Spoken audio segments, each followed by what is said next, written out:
தமிழ்நாட்டு அரசியல ஒரு அரசியல் கட்சி கூட்டத்தில் காவல்துறை சேர் போட்டு உட்கார்ற கூட்டத்தை பாத்தீங்களா? அது நாம் தமிழர் கட்சி கூட்டத்தில் மட்டும்தான் முடியும்.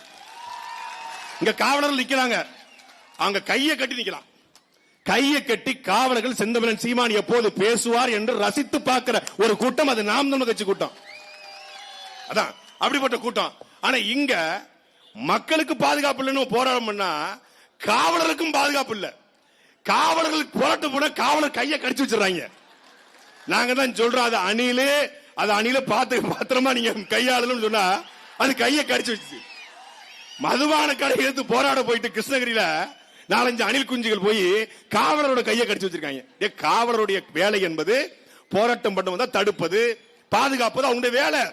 போராடுவது உங்கள் உரிமை என்றால் அந்த போராட்டத்தை பாதுகாப்பது, அந்த மதுபான கடையை உடைச்சிடக்கூடாது, லாண்ட் ஆர்டர் இஷ்யூ ஏற்படக்கூடாது, ஒரு பப்ளிக் ப்ராப்பர்ட்டி டேமேஜ் ஏற்படக்கூடாது, தடுப்பது காவலர் வேலை.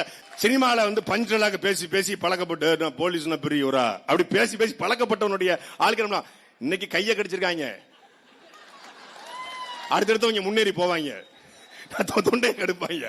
இது ஒரு சோம்பிஸ் கூட்டம். அது அந்த கூட்டமும் இந்த உளுந்தூர்பேட்டையில் இருந்தா அவர்களுக்கும் சேர்த்துத்தான் இந்த சாதிவாரி கணக்கெடுப்பு, அவர்களுக்கும் சேர்த்துதான் இந்த இடஒதுக்கீடு, அவர்களுக்கும் சேர்த்தான் இந்த பஞ்சம நில மீட்பு.